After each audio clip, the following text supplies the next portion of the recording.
મોરબી ખાતે ભાજપના પ્રદેશ પ્રમુખ સી.આર. પાટીલના હસ્તે કાર્યાલયનું ખાતમુહૂર્ત કરવામાં આવ્યું. નરેન્દ્ર મોદી સાહેબના દીર્ઘદ્રષ્ટિથી અને પૂર્વ રાષ્ટ્રીય અધ્યક્ષ આદરણીય શ્રી અમિતભાઈ શાહ સાહેબના પ્રયત્નોથી આખા દેશમાં લગભગ 750થી વધુ જિલ્લાઓમાં ભારતીય જનતા પાર્ટીના કમલમ કાર્યાલયના નિર્માણની યોજના બનાવવામાં આવી હતી. આજે ગુજરાતની અંદર લગભગ જિલ્લા અને મહાનગર મળીને 41માંથી લગભગ 37-38 જિલ્લા અને મહાનગરોમાં કમલમ કાર્યાલયનું નિર્માણ શરૂ થઈ ચૂક્યું છે, પૂરું થઈ શક્યું છે અથવા તો જેની જમીન લેવાઈ ગઈ છે અને આવનારા મહિનાઓમાં એ કાર્ય પણ પૂર્ણ થવાનું છે.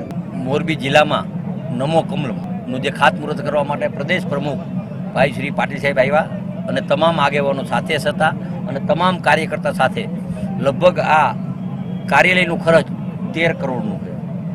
આશરે એની મેરાએ બધાએ આજે મેન કાર્યકર્તાએ 50% લખાવી દીધા છે અને 50% જે બાકી છે એ લગભગ અમારા તમામ કાર્યકર્તા ઉદ્યોગપતિ આજે કોઈને કહેવામાં નથી આવ્યું ઉદ્યોગપતિ કે સિરામી કોઈ ઉદ્યોગપતિ 50% અમારા મેન હોદ્દેદારોના અને 50% સમગ્ર કાર્યકર્તા અને ઉદ્યોગપતિ તરફથી લગભગ 13 થી 14 કરોડના ખર્ચે આજે કાર્યાલય થશે.